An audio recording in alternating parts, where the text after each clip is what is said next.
ঘুম থেকে উঠিয়া বার হয়েছিলাম একটা বালা কামা, বুঝছেন?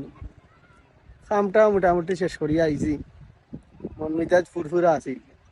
কিন্তু আবার হতে এই রূপটা একটা যন্ত্রণা দের আমরা রে। অন্য কত বই লুবাই, অন্য কত বই লুবাই, দু একটা বাঘরে বাঘা দিয়া অন্য উড়াই কত বই লনো হয়েছে না। আরো কতগুলি যাই আর বার উপায়, কি একটা যন্ত্রণা আবার শোনাই।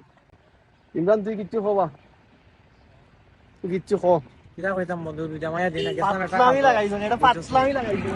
ভাই একটু বাদে বাদে গাড়ি বেক করিয়া ড্রোনটা উড়াইতো উড়াইয়া এবারে ফুটে হইতো তাইতো 20 মিনিট লাগায় একটা ড্রোন ফ্লাই করা না ঠিক আছে। লাগাইয়া পরে চক্কর উক্কর দিয়া বাদুরটা কয় কিতা না এখানে হইতো না হইয়া, যেমন আমরা যেমন একটা ওইজন সরকারি আগে মানে ইয়ে পাইছে হে যেন মঞ্চ এখন গাড়ি বেক করা করে আধা ঘন্টা 20 মিনিট 40 মিনিট ওরা করে রাস্তা মাঝে বিনিময় করে রইতো মাঝে আমরা রোজা রাখি এত মনে হয়।